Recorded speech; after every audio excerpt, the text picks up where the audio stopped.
When looking at winners and losers in the 2015 draft, I think the Denver Nuggets have to come away as a winner. To get a guy like Emmanuel Mudiay, a guy who can be a franchise point guard, who's big, strong, athletic, and can really get in the paint and score off a pick and roll and set his teammates up.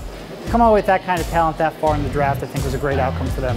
Miami Heat, for them to come so close to losing their pick to Philadelphia 76ers, their top 10 protected pick, to have Justice Winslow for all of them, a great, strong defender, a guy who showed some perimeter skills in shooting 41% from three-point range, and who also showed some ability as a slasher, I think was a great outcome for them.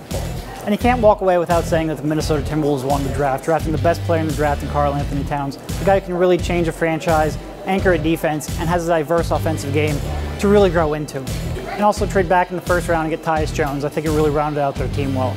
In terms of losers, I think the Kings going with Cauley-Stein at 6 was a little bit questionable. They've long been targeting a big man they compare next to DeMarcus Cousins, and a real defensive big man who can push Cousins out a little bit to the power forward.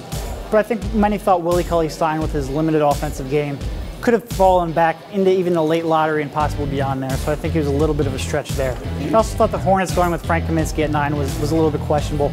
Kaminsky really grew into his role with Wisconsin over the past few years and really has a diverse offensive game that I think is going to allow him to be a contributor.